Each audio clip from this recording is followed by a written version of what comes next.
Welcome, ladies and gentlemen, to Caesars, Southern Indiana, and the 25th annual Derby City Classic. If you're looking at this table thinking, boy, that looks a little bit bigger than normal, well, you are right. This is the Diamond 5x10, 25% larger than the regulation 9-foot table, meaning longer and more difficult shots. Added to that, 16 of the greatest players and a $32,000 cash fund. Well, we are ready to have some fun. Let me ask Derby City, are you ready to check out some great pool?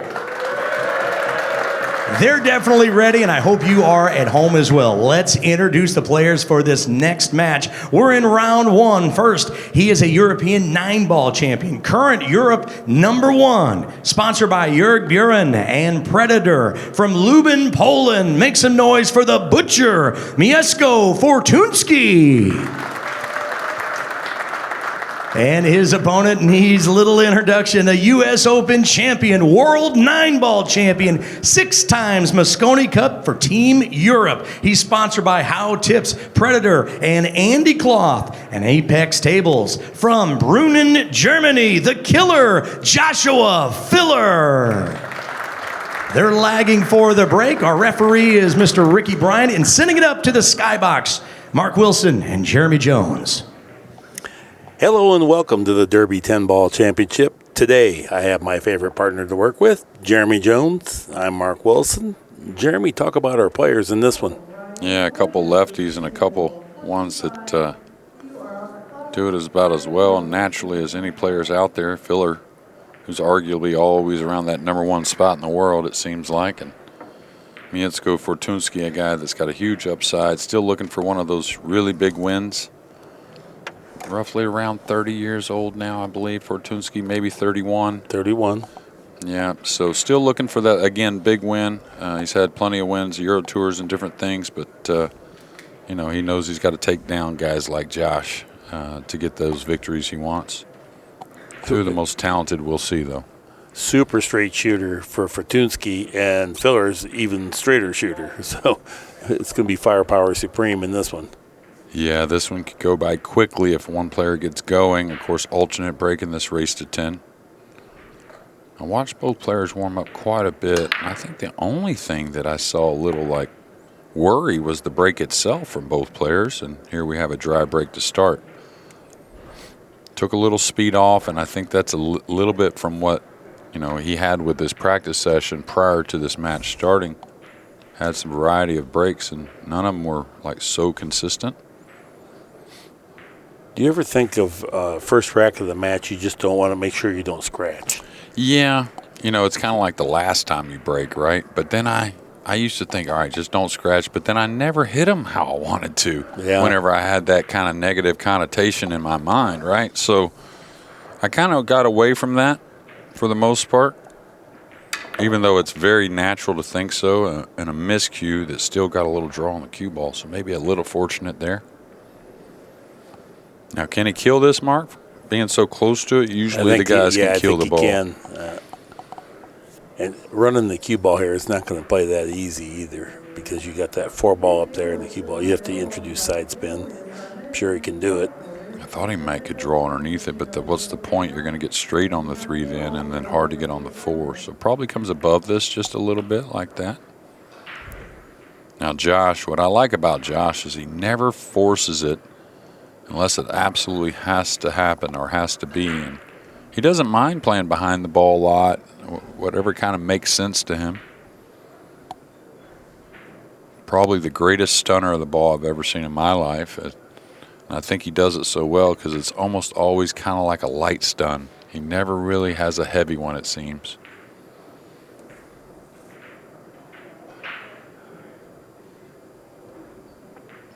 I was thinking about Josh with Derek's opening about that, you know, U.S. Open 9-ball and World 9-ball title that he does own, but it's been a minute for both. And, you know, you'd like to say with most people's career the 2019 U.S. Open hadn't been that long. Yeah. But when you're talking about Josh Filler, it kind of feels like it's been a while.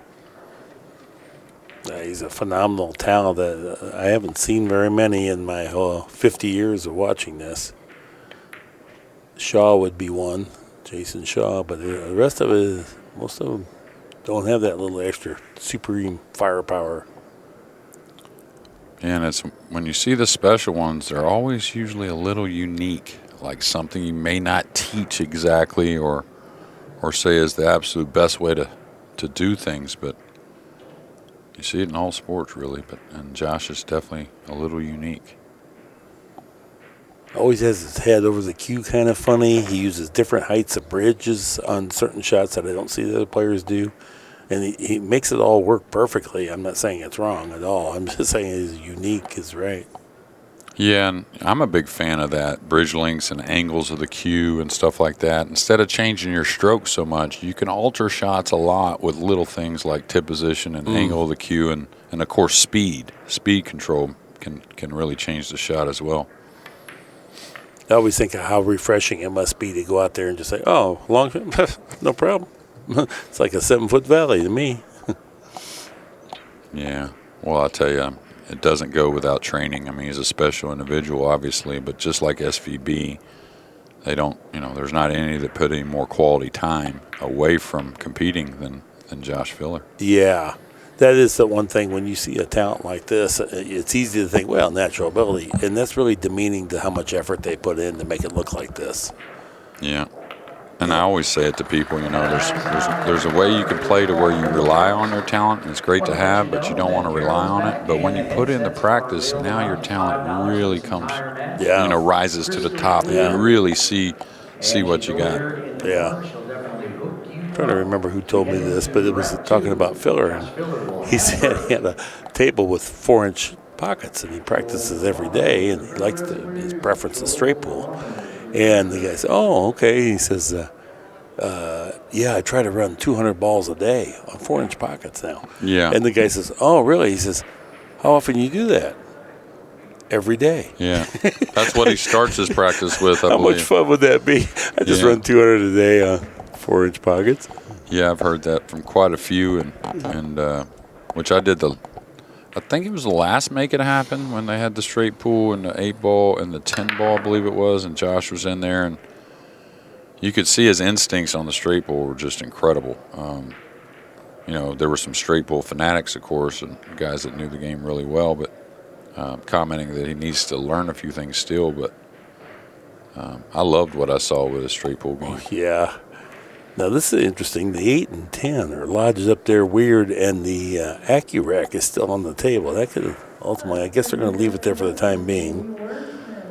Yeah, I think he'll open the 8-10 and then get the rack off probably maybe with the 7. The 7's pretty near. I kind of felt like Ricky was hoping that would happen so he would have to fold it. Referee, yeah. Okay. Of course, the guy's changing equipment all the time, and Fortunski now playing with a very long extension. He did have the short extension that he played with for years, and sometimes with no extension actually, but I've never seen him with the long one.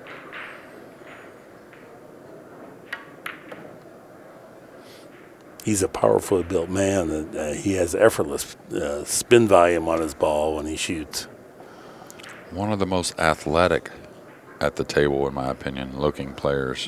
Really flowing swing and gets a ton of power. And many of the Euros always talked about him, his upside really big. He had some issues mentally for some time to where he would, get pretty upset over a mistake or a bad roll or whatnot. And it cost him, but he's worked on that hard the last couple of years. And when that happens, when you're working on something like that, kind of winning kind of goes aside a little bit. And I think he's back now in a frame of mind of, all right, let me get to that finish line and cross it.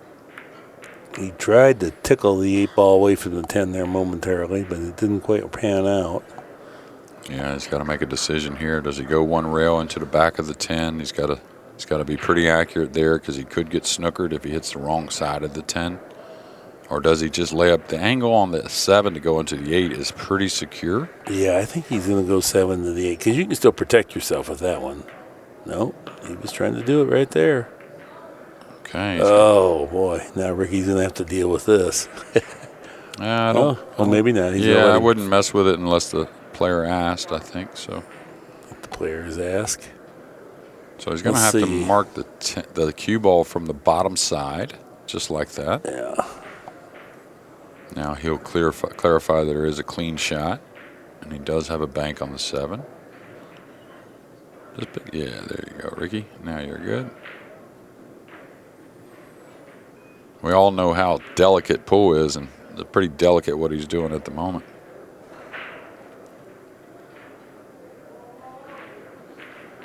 Okay, good job. So there will be no defense here. Definitely he's going to attack with the cross corner. I don't think he's cutting this in.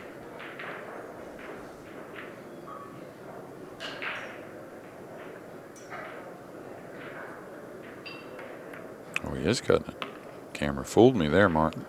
You know, that's the thing. I thought it was a cut shot, but also I can see a bank shot. You can't tell from here. The player knows what's available. And if there's a reasonable choice between the two, you always want to go with the cut, of course. Unless position or something is, has something to say about it. Well, this is 1 inning 10 ball. Our score is 1-1. Another great run out there. 1 inning 10 ball means the first player to get a good shot clears up the rack. Both players playing at a clip of 1,000 so far. So was it 2 dry breaks to open and then clearing behind it? Yes. Into rack number 3. It's tied 1-1. Josh, who's been in the States a couple weeks, played tournament in Birmingham, and saw on the internet, got caught in that snowstorm trying to make his way up here. The ice took him a long time. It seemed like from the story he told, him and his wife. Fortunski going just to the right side of the head spot. Think he changes the speed a little bit here. Pretty light from him in the last. Yeah, he kind of cinched that, not scratching on the break, but he also cinched not making a ball. Maybe a hint more power, not a lot. Oh, no, this is not going to be the dry break he wanted to leave here. Yeah, and even though it's early, Mark, sorry, this is the prime kind of thing he used to deal with mentally. They could get him a hair sideways. Mm-hmm. Yeah. He's looking at replay on the big screen just to see what he might change for future breaks. That's pretty cool. Yeah. All right, probably going to go to the bottom rail here. Just makes things easy and a little natural roll angle off the 4 to get to the 5.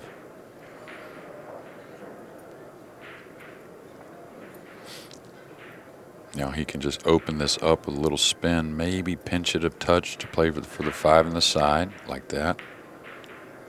That spread spin is so effective, especially with speed control. He stayed on his angle but was able to work the cue ball pretty close, so that's a dangerous shot if you don't hit that pocket pure over there, even though it's a routine ball, but how you hit the pocket dictates the cue ball speed, so good job there. Now looking to maybe use the top part of the table around the 10 with the high ball. I don't think he comes tight 2 rails, maybe. So sweet with the stroke. Just gets a ton of movement. I always love it. The cue ball just started its path, and Josh is up and moving to where it's going to be. It's just so confident. Beautiful to watch.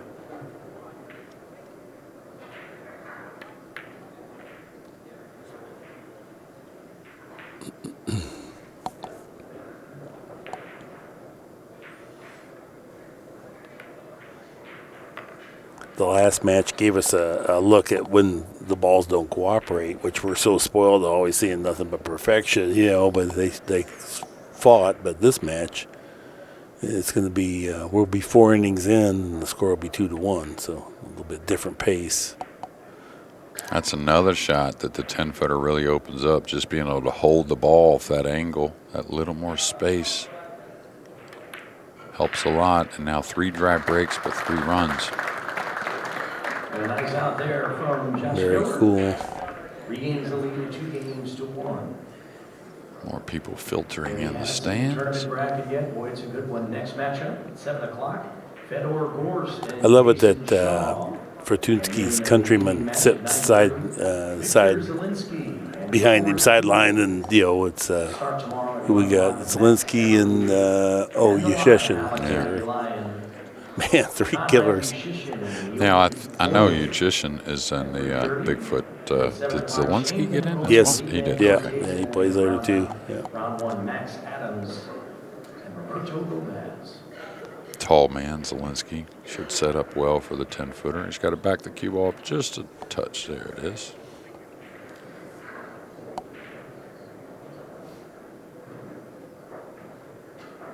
Filler breaking now. It's the 9 and the 5, right behind the 1. Where the 5 was going, the 9's down. Still a little movement on the 10. This plays a little easier because you're left-handed. Oh, if you're yeah. right-handed, it's awkward. Very awkward. I think it's sometimes hard to accelerate when you're up against your body underneath. You know, you're kind of like you aim to not have as good a stroke, kind of. Yeah. Usually hit it a little thinner than normal to the pocket, maybe. But yeah, as a lefty, he just a matter. Decide does he want a little spin? Probably just a hair left, coming 1 rail at the 3. And we are playing a 30-second shot clock, and Josh's chalk fell on the floor, and he's hunting for it now. Just didn't want to exhaust it. Well, he has no problem with the shot clock to begin with. Plus, you get an extension, so he's okay. So 4-10 combo is what he's asking about. Is that a winner? Oh, I think, yeah. Yeah. I'm not saying he's going to play it, but just in case that's what he wants. He does have the 4 for both the corners. Could have it the side as well. He's playing for it, huh? Okay. We got absolutely ball in hand perfect. I'm right on the line. Easy shot to want to fire. I don't think you'll see Josh do that. Such a long bridge, though. You always wonder what Well, this could be. Yeah, you know, he gets away with the longer bridge, I think, a little more because the stun he plays so often. I think if he was one to like Efren to where he has a rolling spinning ball a little more, I think that long bridge could affect him a little bit, but he has more of a stunny kind of stroke. Feller's only 26 years old. He's won a world championship and about everything else there is. He's been the multiple times, I think 3 times the MVP of the Moscone Cup. 3, I think, yeah. Well, maybe 4 now? Because This he won year. this year? No, third. Third I was think, this year, yeah. okay. But, I mean, he's only played in 6. Yeah. You know, I mean, come on. And then you got Fortunski. He's 31 years old. Solidly built, fireballer. Just the guys he has to practice with every day. We know he's going to be good. I like him switching sides here, but I think he needs to go and attack the break a little more. I think sometimes when you hit them a little firmer, they hold their lines a little better. Maybe not spread as much. He's still on the lighter speed, and this is going to get... the 2 ball got in the way. Yeah, this is going to get old quickly. Dry break. Now, he obviously has confidence in that speed, that little kind of like light slap break. I don't know how you want to label it, but he's practiced that, and he's sticking with it so far. But how long do you go with it, Mark? You can't go very long. Right, and these guys don't get the access to the 10-footer, so, Yeah. I mean, it might have been working for a little bit, but it's not looking all that promising. The 2 ball would have gone in, but he got kissed both times, so. It was going in the side, you mean, or the corner? Okay. Yeah, it was tracking right on there, and the 4 ball got it this time, and then it wasn't the 2 ball the rack before, but it was the same ball coming back to that corner pocket. Yeah, and that's the thing is that's the last one that you kind of rely on to maybe go is that one up in the corner. So I don't think that's something he can look at too much. It would have been nice to get down in this rack. That way he didn't go down 3 games. But All right. Okay, Josh kind of sizing up the 5 to the 6. He's got a couple options. The 10's not much of a problem. The 7 either. So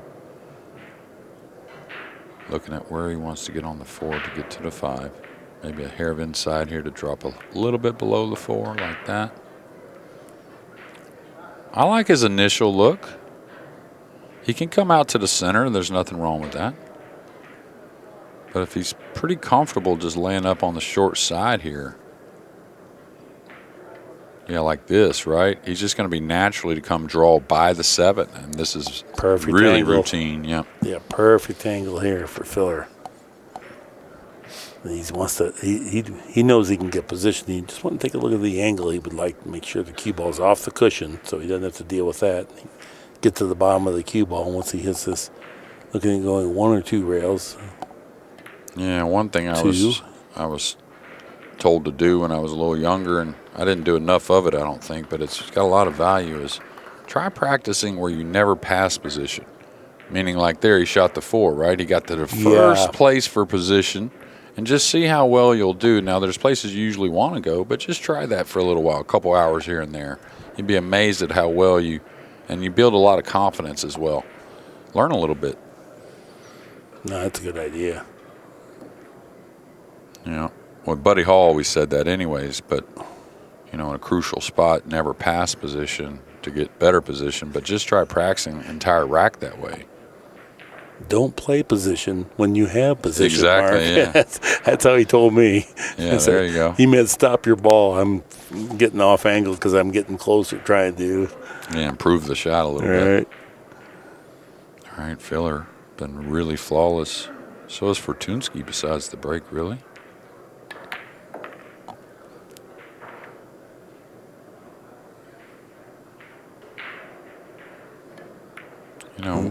One thing about the Bigfoot tournament here is, become a landmark here at the Derby City, and I think it's promoted other Bigfoot tournaments. But what I was going to get at is I wouldn't say the Bigfoot, being a champion of the Bigfoot alone is going to get you in the Hall of Fame or anything, but I do think it's kind of something between these top players they look at like, I got you on that Bigfoot, This is the Players' Championship. Exactly, yeah. This is kind of like, something we know a little more than maybe the fans do.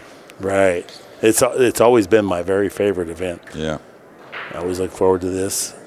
Filler, he's ran out 3 times from a dry break and Brooklyn ran out once. That's how he got his 4 games. Yeah. There's not been mistakes. Both players are still playing at 1,000. So it's a furious pace here to begin. Yeah, it seems like the side he's breaking from now, the 3 is a little more cooperating than the 2 balls. Oh, the 2 goes. Drained. There's the 1 dribbling in. But do you see he didn't back off as much, right? They kind of held their line a little bit better, I think. Of course, he hit him fantastic. That has a little something to do with it. Cue ball stayed right in the center of the table, bounced back. Didn't have any hint of side spin to it, so we know he hit him square. Yeah, an awkward 4 ball here, though, and probably just keeps it simple, comes down, plays the 4 in the side after chipping the 3 in here in just a couple shots. He wanted to be a little thicker, I think, but should be okay.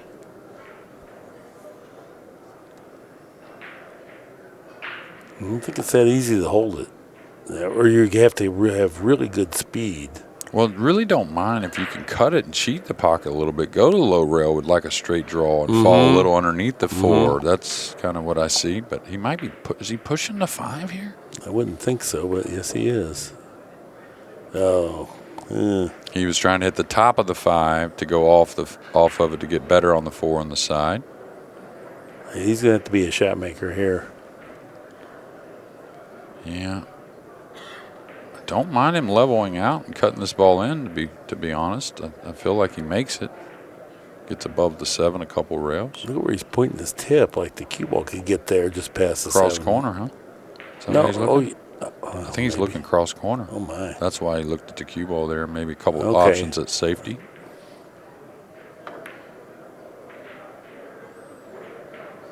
Oh, he didn't expect to hit the point. Figured it would go in or go over by the 8.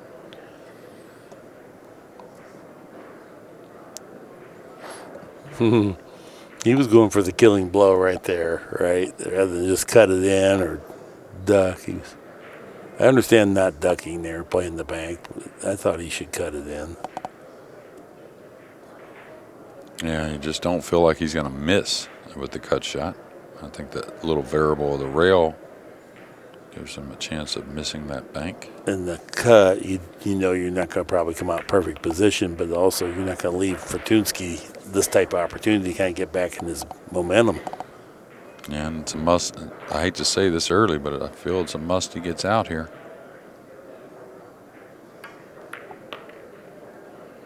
This is going to be really nice, it looks like. maybe going towards the 10 a touch, so he may stun over for short side on the 8 instead of going forward. Yeah, I think short side is the way here. He's winding up like he's not. He's going to power across. No, he was able to. Well, got a little bit awkward here on the rail. Just don't use the second rail. You can go up past the middle pretty easily and still have a nice shot. So don't feel like you got to baby it.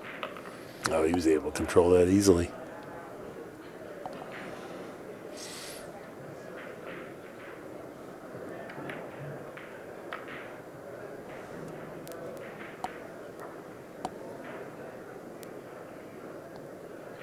Quality run out there. 4-2 is our score. Fortunski got a little momentum back on his side. Let's see if he can get the break going. It is his break in game number 7.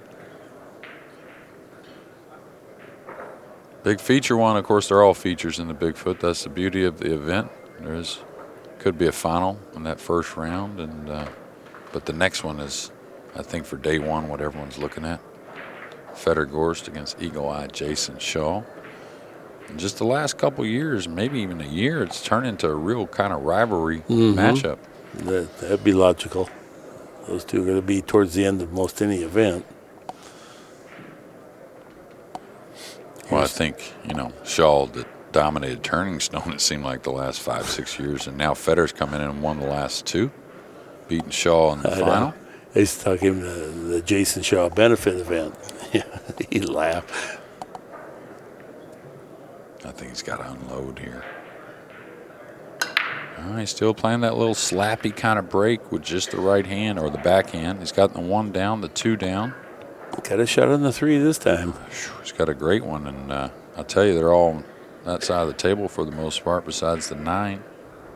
So this 3 ball getting on the 4 on the side. Should cut this lead to 4-3.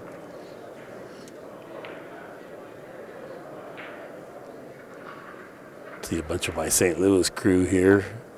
Kent Kaiser. I see John Schneider, Chad Smith.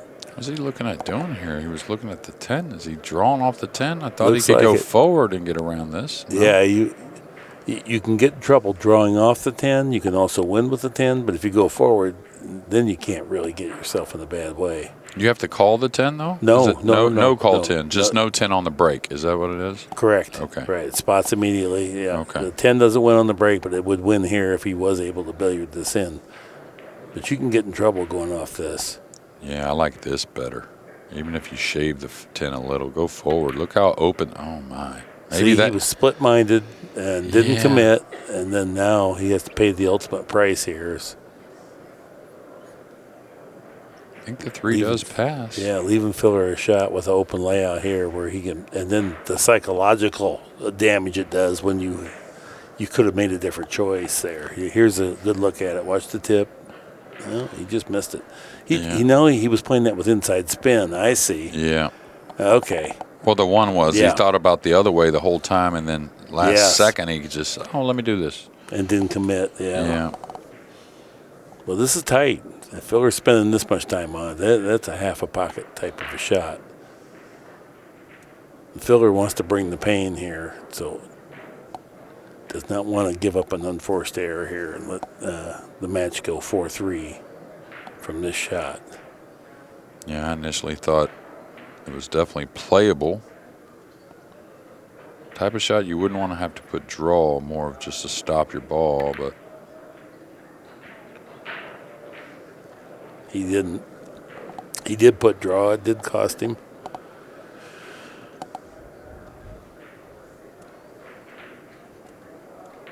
All right, Fortunski back.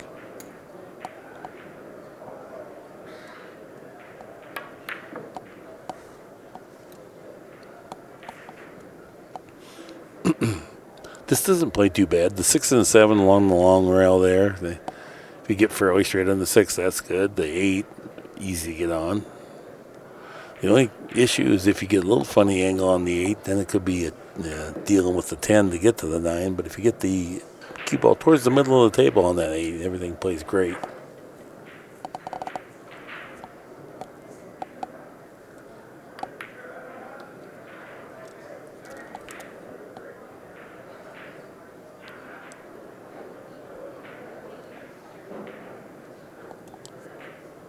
Like to get a little angle here on the 7. Good. Oh, he got pretty straight. Now it's going to be tough to get to the center of the table. Yeah, with the 9 so available, though, should be easy to play it from underneath here. All right, he came out anyway, so he wanted to come more one rail than around the 10. Should be okay.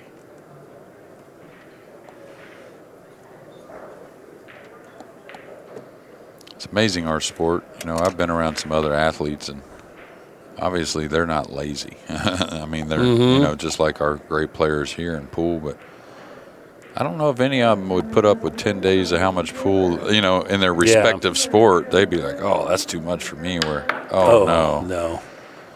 Where these, the pool players, they're just can't wait for it, really.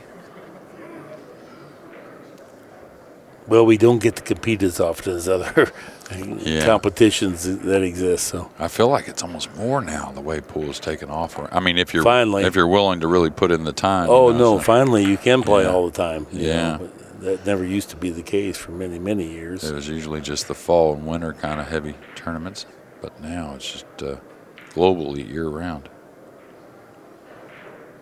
All right, big game. It was going to be 4. Okay. Filler 5-2 now. Okay, so I got my opinions on why that happened, but I didn't get to see it. That was okay. Okay, what's your opinion though? Let's hear it. Well, you know, I think about why we scooped the ball, right? There's a lot of reasons. Actually, I don't think it's one definitive reason why that happens. I think there's different things that can happen, but what I've always found with myself, especially, is when I get quick from the top. Okay. You end up slowing down a little bit. And when you slow down a little bit, the back elbow breaks down. And when the back elbow breaks down, the cue flattens out. Well, there he didn't decel or none of that. Just the stretch made the cue flatten out. Well, it's like deflection. If you use the center of the tip on the bottom of the cue ball, you're putting all the pressure on the bottom of the cue ball, and it's really got nowhere to go but up. That's what I feel anyways. So, but, you know, like I said, there's different reasons why it happens. But you could see that was a dead center strike. He went right over the top of the 9. He did not go left. He did not go right. Squirt, right. No, it wasn't a miss hit off the side of the tip. So that's just kind of what I saw there, because I didn't really see much of a flinch in the stroke. I didn't see a wrist in the stroke, none of that, kind of hitting at it. But a couple other things that come into that, too, is that I sometimes think that laminated tips miscue more on those extremes because there's more layers of glue exposed. That's one. Yeah. And two, the first thing we always do when we miscue is we look at the tip, when the reality is we should be looking at the stroke. Yeah, right. Yeah, but we wouldn't want to have to take personal responsibility, so we look at the tip as if the tip's wrong. Well, you know, I haven't used a layered tip in a long time. I went back to one piece. Me too. Shortly after the layers came out, but what I always felt about the layered tips to me is I love them, the first layer or two, but they do change quite a bit as the layers start to go down. May get fortunate here. I'm not sure. The 7, it's close. I think he did get a bit of a roll. Yeah. You can kind of look at Josh's facial expression like this isn't what I was hoping for. Okay. Now, if he can come across it somewhat thickly, he can miss the double kiss. Otherwise, I think he kicks this and shaves it and tries to come up on the 4-ish. Just want to hit this lightly, cut it over maybe a foot or so. Oh, he came across it the other way. That was a way better way to go. I just didn't realize he was comfortable doing that. A little one-pocket safety or something there. Yeah, watch out for the cue ball spreading a little bit here. Hit it nicely. Real good. Tucked it in behind the clutter and even got the 10 ball. Or no, maybe not quite. Tried to get the 10 ball in there.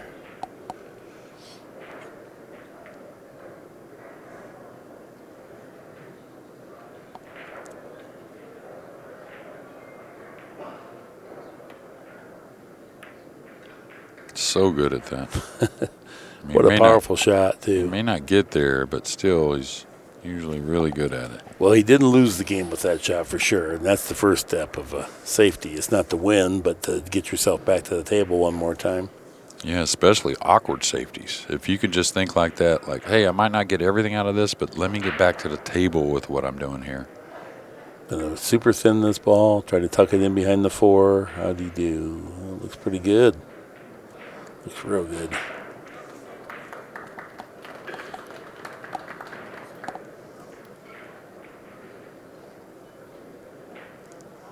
Josh is looking like he can. What is he doing? He can edge it. He can edge it. Wow. Wants speed, so the 1 moves. Oh, my goodness. He can cut it in. You And got to be scratch. kidding. You got to be kidding. Wow. That is firepower supreme. Hit the edge like that from that angle. All right, this first little shot is the one of the rack getting on the 4.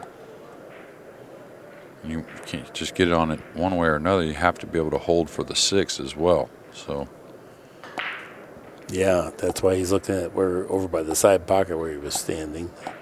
You can cut that in, that give him a degree of control. yeah, and then if you can do that, that's what you want to do and get there as quickly as possible. But not so sure. He likes being able to chip it in and go 1 rail by the 10. I don't know if he's really in love with that. So he may do something different. I would hate to just depend on my speed control here coming this way, Mark. Mm-hmm. I mean, you may have to do it, though. Just always say, use your talent right there, right? Just trust that your skill is good to just come 1 rail in that position. Very nice shot there. It made it look easy, but it wasn't.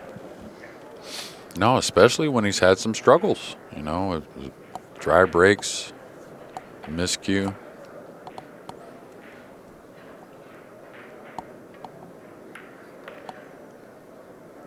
Well done. Yeah.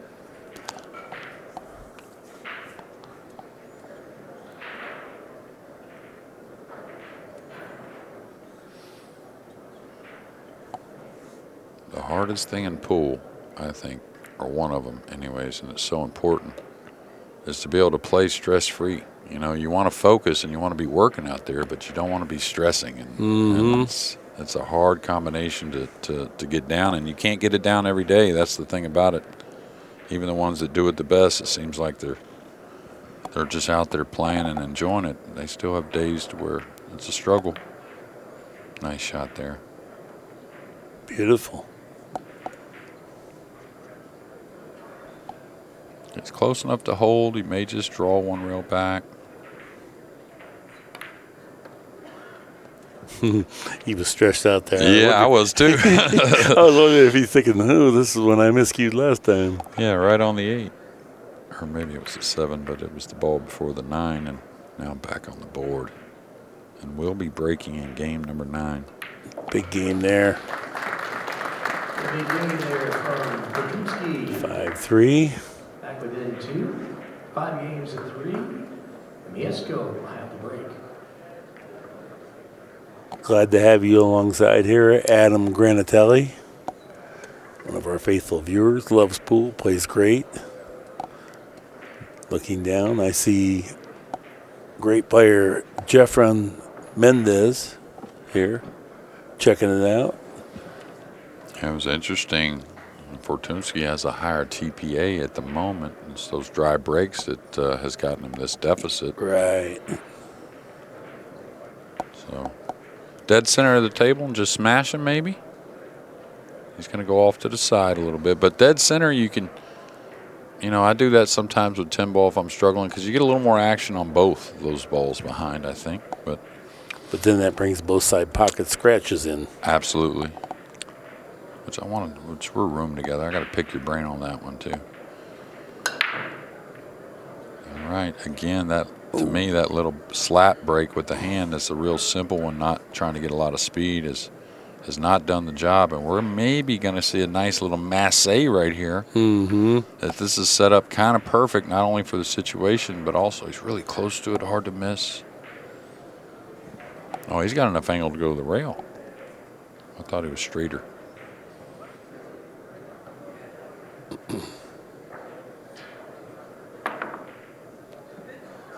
Good chat.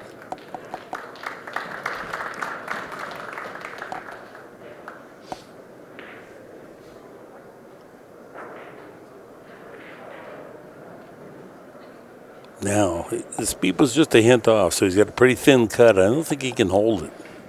No, just come between the 8 and 3, huh? One rail? With the 3 in the corner? He was able to hold it. He overcut it. Wow.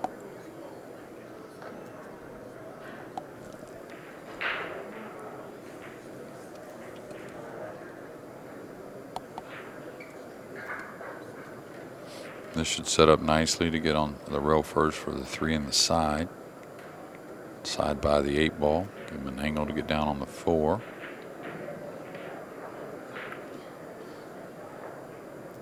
Should be perfect. Boy, that was a good hit. Comfortably played. You have to hit the right thickness on that average ball hanging to get it to come out looking like this. It's very easy to mess it up. Yeah, and rail first, I think, are not practiced enough. I mean, under pressure, can get away from you a little bit. Always a little more speed on the cue ball than you anticipate. And they're such an important shot.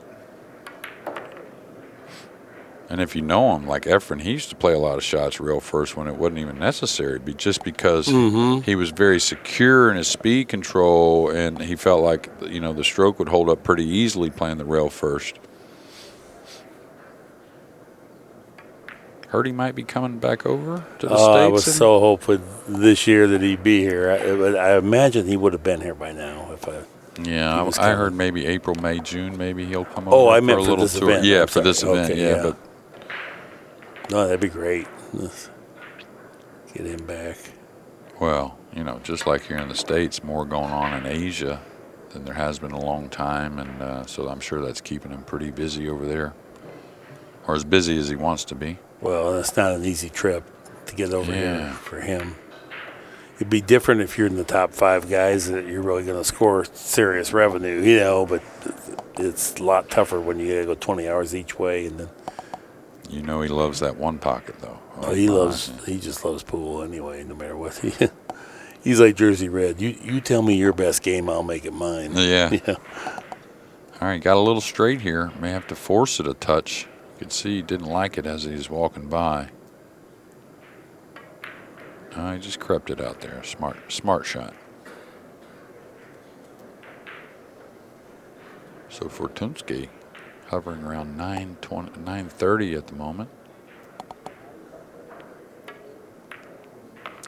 Good job. 5-4 is our score. Fortunski trailing. Apple inside the Diamond Arena, 5-4 now. I want to thank our sponsors. You know, I think you and I agree that, well, both and everyone in the building will say how big the break is, but you and I agree, I think that maybe at times it's too big, or can play too big in a match, but here we see it. Fortunski quite a few points above Josh in this match, but just because of those dry breaks, pretty much trails.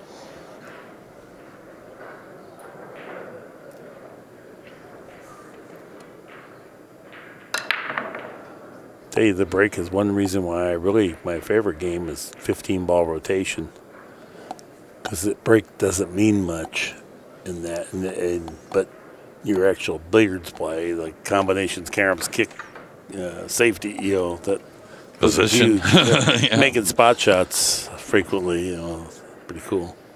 Position means a ton in 15-ball rotation. Can't beat the kiss here crossing this over, I don't think. You could if you had to put a lot of inside, maybe. But he's trying to flatten the cue ball out, come over behind the 4, and that's gonna catch a double kiss on the 1. Hard to push out, of course, like it always is. Troublesome rack, though, with 5, 6, and 7. Pretty tough. No, he's going to catch a kiss here, I think. Yeah, just they don't understand. A lot of players don't know him, and it's amazing to me. But well, not only did you see it and call it, and you called it again, but he absolutely—it wasn't like he nicked the kiss; he bludgeoned it. You know, that wasn't even close. So, for sure, that's not what he wanted to do. And he kind of knew it was a kiss, and then maybe just kind of just so ugly. Decided to gamble with it. You know? Just so ugly. Okay, this sets up nice for the kick. Either side got a lot of good things that can happen. He can hit it with just a high ball, maybe a hair of left is needed. just about a medium pace. He's just hoping not to hit it dead in the face. Got a lot of clutter on the far end of the table to get the one behind. Hit it pretty nice. Yeah, it's good pace. May not get any reward. No. Well, maybe. Maybe it's not that bad. No, he looks a little disappointed, so maybe. No, filler does not like it. Now he knows he has to go rail first. Yeah. Try that little. No, he's going this way. Yeah, this way is dangerous to me. Is there any reward here? Nice shot. That was weird because it did come out great, but boy, a lot of things had to happen. You had to just lightly feather the 6 and trickle on by. I kind of feel like he knew where the 1 was going, though. So I think he felt like he could get a little separation, may not get a snooker. But Yeah.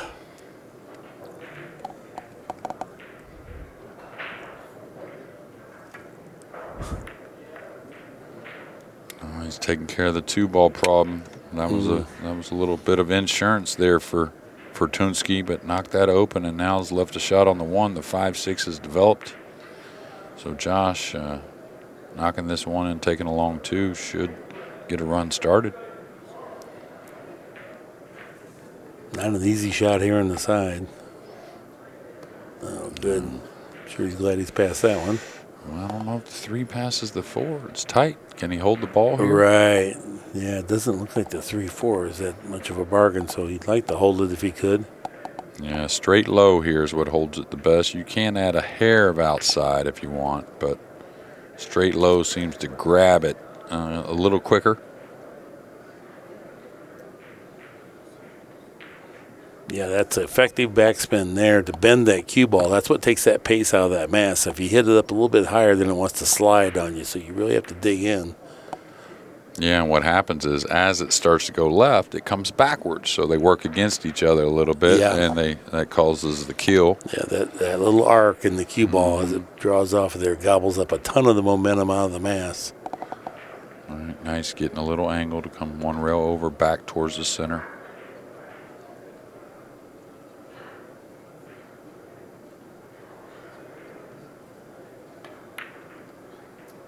He's got to go with touch.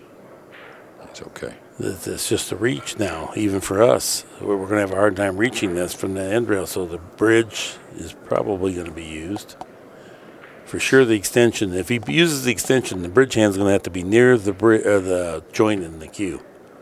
If he doesn't go with the bridge, this is going to be a super long stretch.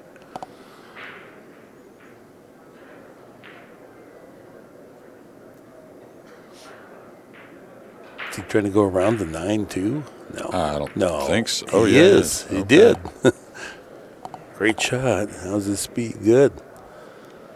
That looked pretty narrow in there, but he comfortably did it. So. Absolutely. Especially stretched, right? So. And he's going to leave the extension on. Now, do you go past the side here? I might go before here. I mean, you can really work the ball on the 8. I hate to scratch on this shot trying to get past.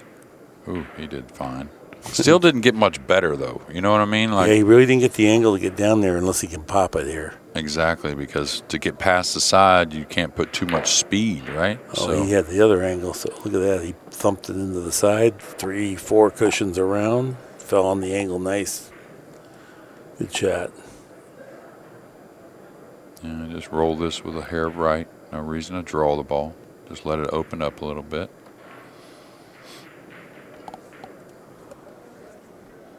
So a few little struggles for Josh there these last couple games, but back on track. It looks like a line drive in the box score tomorrow. Yeah, if you hit a little bleeder through second and short. Yeah, it's all good. I missed baseball already. 6-4. Yeah, 6-4 with Fortunski to break. Still struggling on that end of things, and you know, the way he's played, besides just the break and maybe that miscue, where would he be at if he's making balls on the break? Oh, yeah. He's playing 933 the way it is. Yeah, 933 versus 881. 3 errors. That's away from those dry breaks, so probably 2 safety errors and maybe that miscue.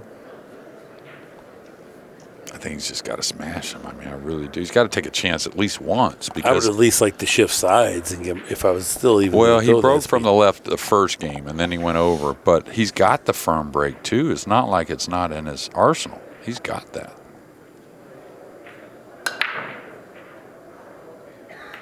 Yeah, that 3-ball was headed. Got kissed in the corner. Okay. Yeah. Made the 1.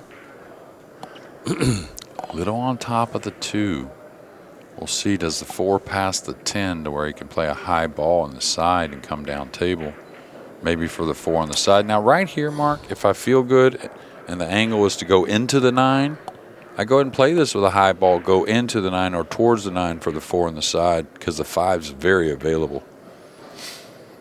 Hate to direct the cue ball if I don't, if you have that little blocker there to where you can let the stroke. Yeah. You really don't want to be hugging the rail over there by the 9, though, either, because it really does take away some of your capacity to make the 4 and get. Yeah, but the 5's so good, though. If the 5's tucked a little bit, I think you got to emphasize the 2 right there and make the 2 as simple as possible. Completely agree with that point. You can't go down trying to get cute, play position from it. You have to roll it in and take this shot. You're just going to have to sometimes be a shot maker. Yeah, and we both know these 2 are some of the best at that. I like this. He knows he can make it. He knows he can get there, but he wants to double check, and he also kind of wants to collect himself from those last 2 shots mentally and get back into just maintain control of this table and not miss an unforced error here or make an unforced error. Good job there, taking the side pocket out of play. Got a little angle. Now he can get out there.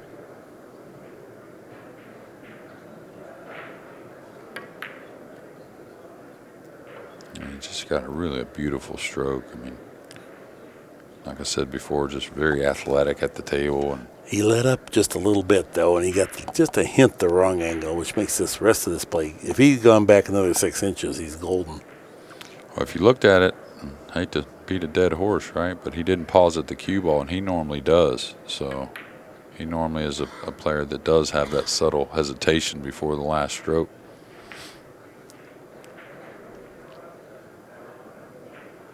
Right there. Now the backswing. Mm-hmm. Yep. Yeah, well, a couple years ago we had all the Moscone guys at my house at separate times, and I don't know how many videos we did. Definitely over 1,000. Always let up a little. And the one common denominator between the misses, and they don't miss much, was the no pause at the cue ball. And these are guys that normally do pause at the cue ball, but when you get to training, it's easy to miss that step or two. So just cannot cut a corner here. Big 10 ball going in here. Does overcut it? Nope. It's good. Okay. So both players now have a break and run out in this set. 6-5 is our score. 6-5. We got a great match. Joshua Filler to break. Well, you have to get something going from the break if you're going to beat Filler. You can't gunfight every rack. So you've got to get some offense where you can deny him access to the table. A little different this year. It's a race to 10, so 6-5. We're over halfway. I think Filler feeling a little of the heat now from Fortunski. These two have played a ton.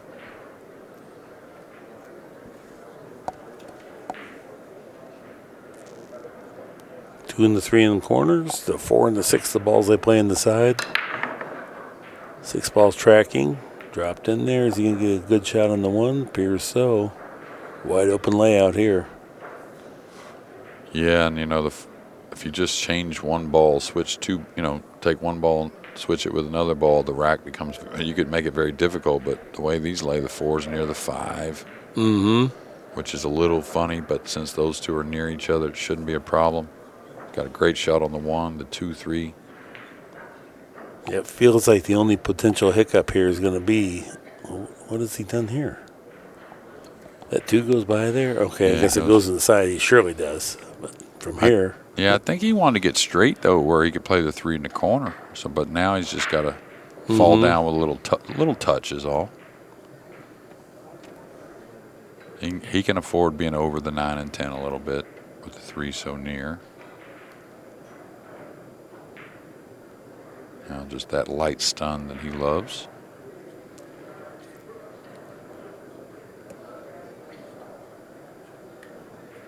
All ball fouls, too.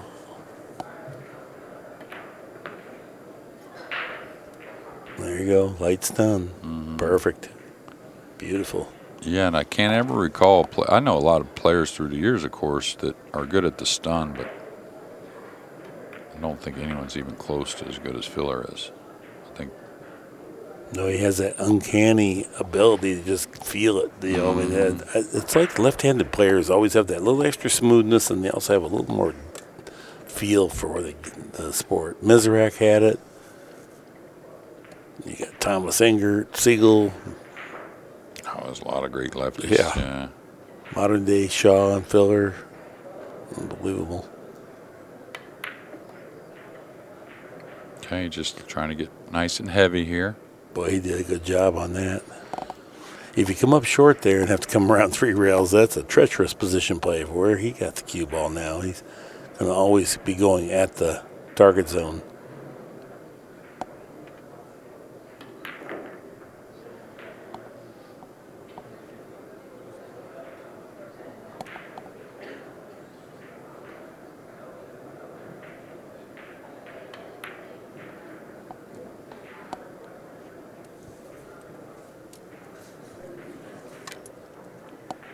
Okay, to get back to a 2-game lead, but approaching that double-digit number of 10. Now 7-5 for Joshua Filler. High quality break and run out. That was the third one of the match. Filler has 2. Fortunski 1. Our next matchup at 7 o'clock. What's that TPA looking like? $8.99 for Filler, $9.45. Wow. Yeah, I think Super good. Yeah, that miscue for Fortunski, and I know a safety or 2 got away from him, but I don't really recall anything else besides the dry breaks. D. Atkins down there in some Banks action in the tournament. Always a dangerous player. And what a good dude he is, too. Yeah, I love that guy. Boy, he's tough-minded competitor. You got a real game on your hands playing him. Yeah, he's gotten wiser, so much wiser in years too. That D never gives you a shot, it seems like. He's just a really smart player, can execute. All right, he's going to knock in another one he didn't expect. Get a decent little combination on the 1-7. Sticking with that same type of break as far as, you know, the technique.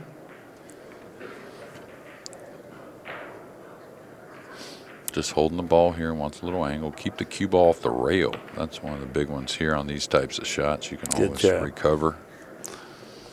Good job there. Love to get straight in on the 2. Then the rest of the rack plays pretty, I wouldn't say easy, but much easier than if you had to start moving the cue ball from the 2 to the 3. Great job. That's about as straight in on 2 as you could hope for. Yeah, just roll forward a pinch. You don't want to get dead straight on the 3, but pretty heavy.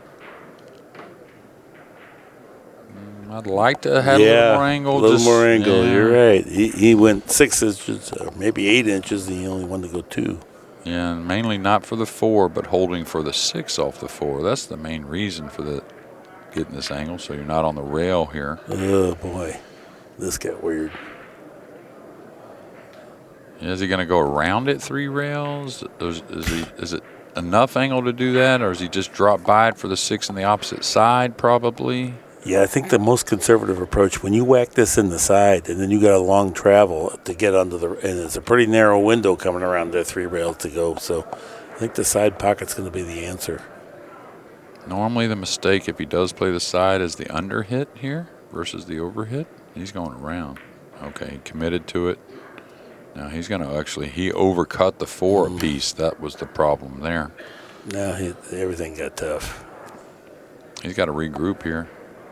You do get a timeout. You do get 1 extension a game. Is he drawing for safe? Or That's what it looks like because he didn't take much time, right? Oh, yeah, he was trying to get safe. Yeah, he really got bad then. And this isn't safe, but it's not a gimme. No, but You got to believe with the 8-9, he's running the cue ball 2 rails behind the 10 here, trying to put the 6 between the 8-9, around the 8-9, something like that. Oh, he played it full. He played the old snooker safe there. Yeah, I tell you, he may have given up a combination on the 10. That's a nice view. He may be able to get a piece of this, but not much. Boy, that's a touchy little shot he played there from a long ways away, right? Well, you can see where the cue ball checked up, so you know it had to be dangerously close to double kiss. Exactly. Easy to let up. If you cut it a hair more, the 6 doesn't travel near the distance, and you look kind of like a fool, a little bit, a little foolish, let's say that. But, yeah, the thing with the curve here is you're not going to get enough speed. You're never getting separation if you have to curve. Yeah, you're probably not going to get enough speed anyways. Well, kind of like, if you can't get at it, I kind of like the 2-rail kick, or I can jump this with my full cue, but I don't know if he can as Fortunski. But oh, he got to the other side. I think that was by design. That got in that weird place. You can't cut it. I'll tell you, there's one guy that could cut it, Bustamante. He was most unbelievable back cutter in the side I've ever seen. Now he may bank this in, but I think he can cut it. Maybe he can. No, he tried for the stop shot bank.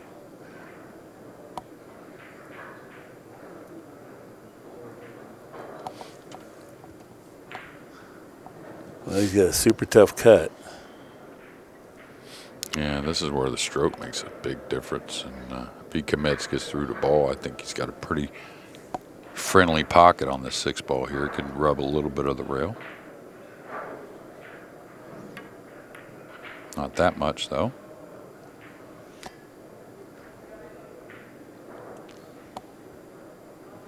I don't think he has much at all. I think he's going to have to maybe kick 2 cushions here. Can't get the one behind it, huh? That would be the one he'd want. Yeah, I don't know. It seems like 10 ball's got him. Oh, he can see a little piece, so he's trying to kill it behind the 10. Cue ball 1 rail cross, kill it right on the 10 on the rail. Got it loaded up with spin and draw to get it out of there. He's now hoping it gets past that side pocket. It did. Yeah, here you just got to trust your cueing, just like a 9-footer. Knock this in. A lot more people in the arena now. Probably 3 times as many as when the match started.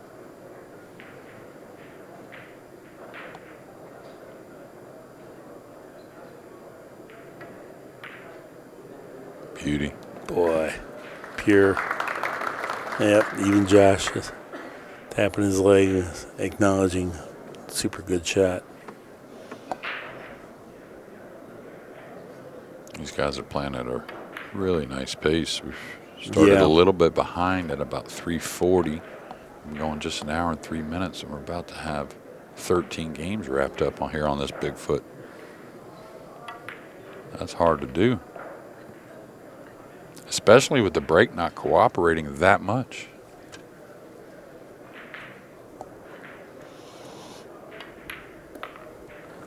We love up-tempo matches, so that's what this is. 7-6 now. Right here, 7-6. Joshua Filler will have the break. So we head into round 14. You know the shot that Josh played where he banked when the ball was just past the side pocket? I think it was the 7 ball? Let's see, what ball was that? 79. The 6. 6, okay. Yeah. Do you know where he just stopped the cue ball? Okay, and they came around. Now, is that a banking error or was that a safety? I don't know how you judge that one. Well, I think it's in between, to be honest. I think he did imagine if I go long, it does 3-rail round to the end rail here. But you're not going to make the bank very often thinking like that because you're not planning to make speed as much. When the cue ball stopped that suddenly, it felt to me like he was playing it safe. Yeah. That's why I'm saying I wonder how Pat determines if that's a. Oh, I see. I don't know. To me, I'd give him benefit of the doubt. I think he was playing in between, really. Probably more on the safe side than the shot side. Yeah, because it just stopped the cue ball. It didn't look like it would bank in that way at all. And he had to cut it a little bit, if right? I felt it, I know he knows it for sure, so. But anyway, interesting. Won the game. Best break off of the match right here. Not just because he's straight in, but really good making the balls. He's going to get natural on the 2 to come across for the 3. Don't think the 3 goes by the 5, but it may. Looks like he's going to come 1, maybe a soft second rail for the 3 in the side. Mm-hmm.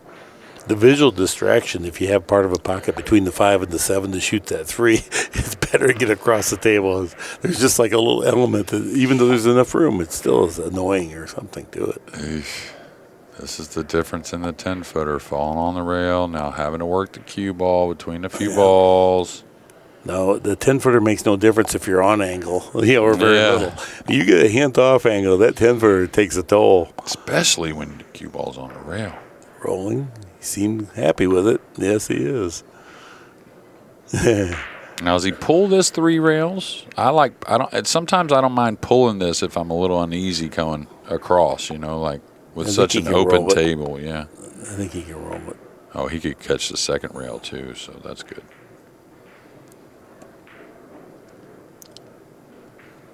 A little bit funny coming twice in between the 10-8. Above it, it's a little funny as well. Yeah, the 8's right in the route. He likes this shot, though, and he knows he can bump it and probably be okay.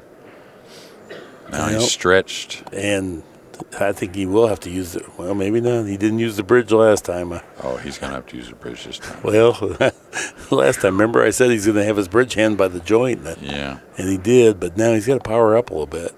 He's off angle, too, I'll tell you. Yeah. This could end up straight on the rail here if he forces it. How'd he do? Pretty really darn good. Pretty really darn good. Well, that last word I said is something he hardly ever does. He hardly ever does force it. He'll always be floating into position, which is, of course, one of the main characteristics of a great player. Well, it just aids consistency rates. When you start thumping that cue ball around and then you miss-hit it easily and then all of a sudden you're 2 feet short. Yeah, trying to get back to that 2-game lead with Fortunski to break in game number 15. High-quality break and run out there. 3rd time in this set for Filler. And usually, historically, when we broadcast these matches, the guy that breaks and runs out 3, that's the guy that ends up going deep in the tournament. Mieszko Fortunski will have the break. A lot of times you'll see a 1 or 2. Our first match today, there was the 0 break and run outs. Here we've had 4 so far in this match. 3 by Filler. Yeah. TPA. 925, 900, that's it's better than just good. That's elite level. Yeah, and it's an odd, stat sheet, which you see in all kinds of sports, but trailing 6 to 8, higher TPA, but a higher TPA with less balls pocketed. Which means less errors, of course. So the break, that's an obvious point in the direction of the break shot. And is he going to continue? Yes, just better hit that time. So he got the 4 down. Did hit it more square. The 1 ball's coming in there. I don't think he has much of a shot on the 2, though. Tell you what, though, he may shoot at this if he can get at it. I don't know. The 7 may pose a problem, but may cut at this. No, it's thin and all, but the problem is it's really hard to track the cue ball around the table to get back on the 3. There's a lot of traffic. Well, you may lightly raise the 3 going by, maybe not. Depends on how thin you hit it, I guess. He's just got to float this, right? 1 rail by the 8 and just kind of roam over to the left side here. Just come across it kind of thick.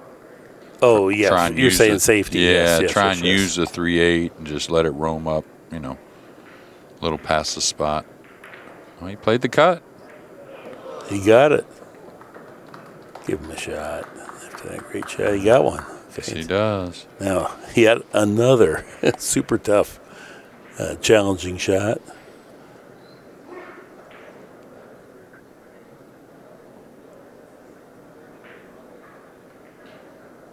See if he can stay still with his head. Pretty darn good. Pretty darn good. Man. Shot himself out of some real trouble here. Yeah, and he added a lot of left spin on that, too. That's what helped him catch a little the 3, being able to hit the 2 a hair thicker and made a lot of sense on how to try and gain some position if he was to attack on that 2-ball. Probably the out of the match if he gets out here. Just because that opening 2 and 3. Filler's had a couple nice ones too, though.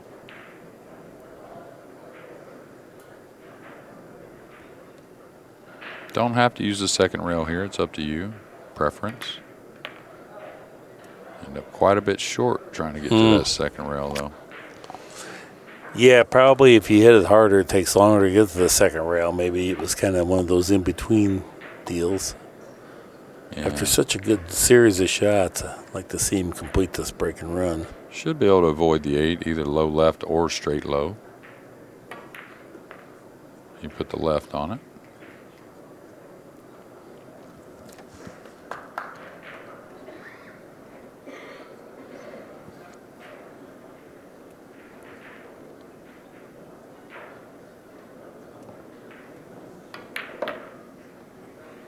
Nice. Ooh, almost got nasty kind of straight here, Mark, though. I mean, good thing here is full stroke should get to the rail and get that cue ball out as it draws back. Good power in his stroke. Oh, nice break and run out here. Crucial time. Oh, what a great 8-7. Here we go.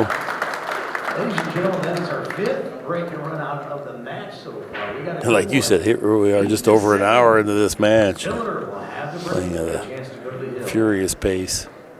900, 935, though. That's why you're not kicking balls back and forth. You're running out when you keep those TPAs up there like that.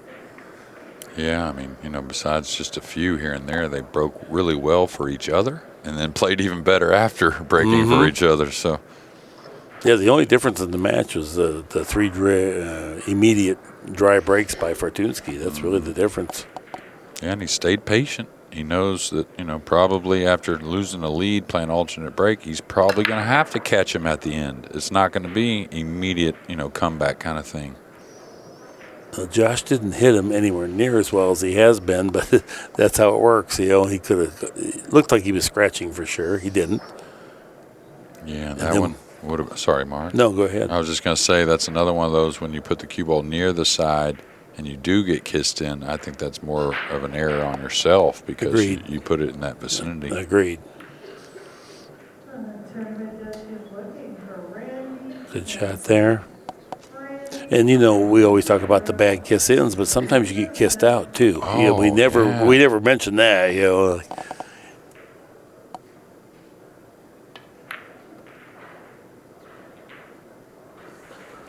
Okay. Love to get closer to the 4. And does he end up does he catch any part of the 5 here? Or is the 9 any kind of issue?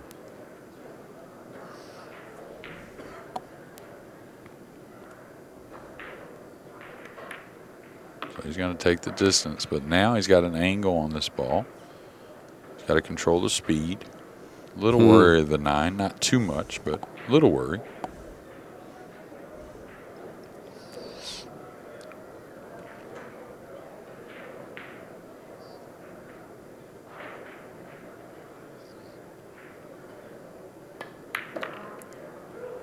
Great shot. Instead of trying to float it in there, he manned up and hit the 3-railer and hit it like he meant it. He didn't miss it like he was hoping. Yeah, when you have that shot in your arsenal and it's so good, and you know he didn't hit it real hard to create that either. That's why I was talking about that light stun. Right. He's just so good at it. That's where you try to Is that float. enough? You have a tendency to want to try to float it in there, and man, does that ever sting you where he played it such a way that you're always going to have a good cue ball. You might miss the shot, but you're always going to have a good cue ball. And you get that nice bounce off that 3rd rail rather than landing on that rail with the 6 down table. So. Is he drawn back here? I think he is, yeah. Golly. So this is to get to the hill in this race to 10. Still got a little 9 that, you know, needs some attention. Whether he plays for the side or goes ahead for the corner. I like the corner. So does Josh. A nice angle here, too. Good job there. those little deceptive things. It looks like the cue ball just automatically goes there, but no, you have to play for that. Then you have to hit the side pocket clean to get it in there. Yet another break and run out here late in the match. Number 4 for Filler. That's hard to beat. Fortunski's been having more of that, but he needs another here coming. So Filler's broken ran out 4 times, and he got out 3 times from the dry break. That's 7 games, and here he is at 9, right? So the games really, they had a gunfight in, Filler's actually losing those games. Yeah, hats off to Fortunski for where he's at, you know, and keeping his cool doing so as well. Mm-hmm. Yeah, when it was 5-2 and one thing went awry, I looked at Fortunski and I could see the heat was turning up. I mean, he was good, but then he got a couple games and then he got kind of right back into it. All right, he's made more balls. He definitely hit him more square last time. Not picking up the pace really, but it is improving. 9's down.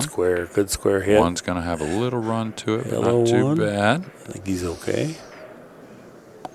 Possibly a 4-10 combo. Yeah. Lying. The 4 on the side plays pretty easy off the 3, though, so we'll see. And it's a pretty open rack as well. It is. So. Well, the 10's so close, though. Boy, it's hard to pass those up. Yeah. You know, all things considered, and what we've seen from Fortunski, he's going to keep the heat all the way till the end on Filler. And just hope he gets a little breaking point there. That's all you can do. Yeah. I mean, if you can just take care of your innings and just not give it away, then whatever happens, happens. Well, to me, it's one of the more impressive things. It's almost like a coach in football or another game that knows that, hey, we're not going to make this comeback quickly. We're going to have to beat them at the end of the game. And that's kind of, once you get down 5-2 against a Filler in alternate break format, you got to believe it's going to be a nail biter for you to win. So you got to stay composed. And that's maybe the most impressive part of the match. Well, there's another break and run. That's 3 in a row here by these 2 players. 7 break and runs so far during the match. Pretty cool. And it's 9-8. Filler will have the break with a chance. And again, of course, awesome stuff here in our first 2, but the headline of the day, Shaw and Gorst at 7 p.m. So make sure you're back around and tuning in for that one.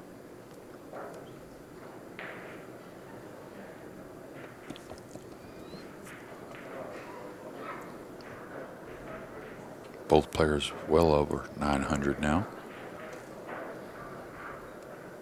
Filler would like to handle this one himself without having to battle with Fortunski any further. But is this a dry break? Yeah. Okay. Doesn't appear to be a run-out situation.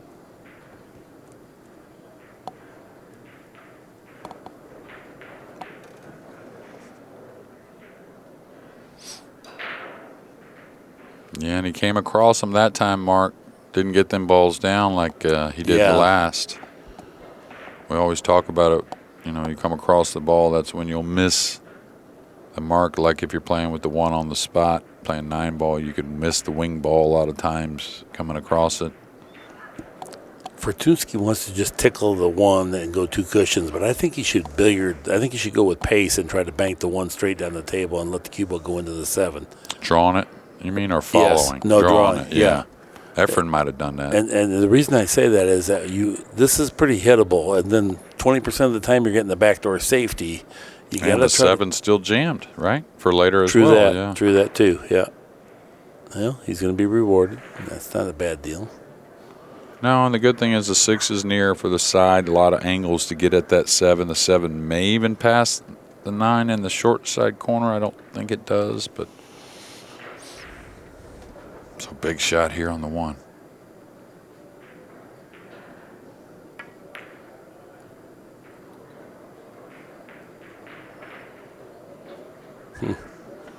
I don't know. The referee needs to be here, though. Now, physically, if the cue ball goes towards the 10 after it hits we know it hit the 5 first. So I don't think the 5 will move, yeah. He was just playing safe. Okay. I thought He was trying to play the 1. Oh, so okay. That's what I'm saying. Is the cue ball would have gone that towards makes the more 10. sense, yeah. But he Looked didn't like have it was enough going to of go right between and give him a shot on that one. Yeah, But yeah, did. Yeah, one more quarter revolution.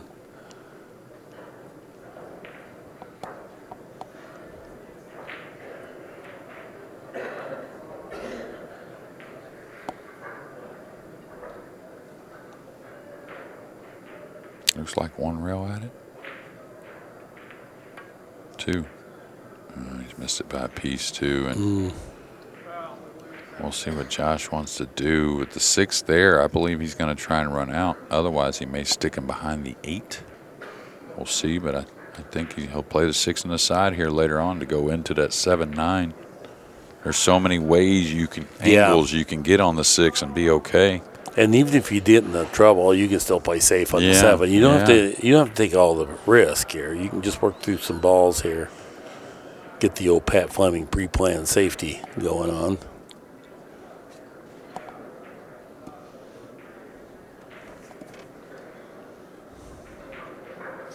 Yeah, I mean, I don't think it sets up well to play off the 5 and somehow get at the 7-9. That's too dangerous where the 6 is at, out in space. So I think it will be something off the 6, I believe. And I think it'll be with a lot of control, to be fair. It won't be something just blasting. If you put the 6 back into the side, it's a pretty easy transfer into that. And you got it's pretty safe, too. And you got a huge zone to get on that 6 on the side. There's not a particular one. That's why anytime you're trying to break balls out, if you can play a running angle versus having to shove the cue ball, you're always going to be better. I would have liked to have drawn a little shorter than that to where I could come 1 rail up the table and take the cut, but he may still be able to do that. Like that. And this is what I'm talking about. Right here on, he's golden. As soon as he got to that first point on the side pocket opposite the 6, there was no angle he couldn't really open up the 7-9 with. Looks like he's perfect 1 rail into the 9. Like that. Ooh, this is unlucky. Got the worst possible place from where he was coming at it. You had to hit the 9 heavy, take a bunch of pace out of the cue ball, leave the side spin on there, and it just kind of trickled up on the rail. 7 behind the 10, cue ball behind the 9, I think. Yeah, and that was the beauty of this. You can still defend yourself. How'd he do? Pretty darn good. Yeah, I don't think it agreed to get the cue ball all the way, so he made sure the 7 was good. Right. Make him make a bank to beat you. Or now he's got a super tough save. Now, extracting yourself from circumstances like this is what we should practice, but what we don't practice. Because when you play pro players at crucial junctures, this is what you're going to be coming to the table with quite often. And those real good players somehow worming around where they get another chance back at the table from here. Well, I like his percentages. He's got an edge at a 7, but doesn't see a future. He's going to try and kick 2 behind it, holding his ball. Not too hard. Oh, my goodness. What a shot. What a shot. Beauty. Yeah, that's what I'm saying. These great players, somehow they worm it around and they get themselves back to the table one more time. Now. That is world-class pool. Now what do you do, Mark? Do you run the set off the left side of the 7, putting the 7 above the 8, and try and leave him on a combo on the 7-8 from distance? You know what I mean? Mm-hmm. That's a tough one, but there is a lot of margin for error there. Otherwise, it's something like rolling your ball trying to use the 9. Yeah. Nothing's right or wrong here now, but I kind of like your first shot. Just let that roll. I think just roll over there by the 8. Take it. And if he makes the bank, he makes the bank. Yeah, I mean, what are you going to do? Good job there. That couldn't have turned out much more favorably. Now he has to overcut the 7, put it right into the center of the diamond there, right down there in the second diamond, and let the cue ball go 2 cushions down table. Get the end rail scenario again. Yeah, this is really where if you can get the cue ball speed on the rail, it really helps as far as leaving your opponent some options. Did he overhit it? He did. Yeah, I thought he hit it too thick, and that's you have to make sure you overcut that shot. Well, that's why Josh's shot was so good, though, because he did make him execute. It wasn't like something super easy. He did have to perform a little bit. Absolutely right. Yep. And now he's earned himself a chance. He let the other guy mess up where he gets a turn at least. Good shot there. All right, Filler with an 8. He needs the bridge. 9's, right there for the side. So the shot clock should get just temporarily stopped while our referee grabs the bridge. And I hate to see Fortunski go in this. Of course, we're single elimination, but really, I'd love to have seen him break the balls a little bit better the whole match. I think he may win it. Mm-hmm. Boy, he did a really good job with that 2-rail kick when he could see the edge of it. That was a really heady, elite, world-class play. Yeah. He had a chance to turn this around. And Filler played really solid, but you're not kidding. He's going to get even better as the tournament goes. That's usually the case. Dave Fortunski sportsmanship. He's going to concede the final 10 ball. And, boy, we saw something there. Yeah, absolutely. Yeah, got my adrenaline up. Okay, everybody, this has been an ACCUSTATS production. Any rebroadcast or republication is expressly prohibited. Thank you for allowing us to share your time. Until next time, so long for just a while.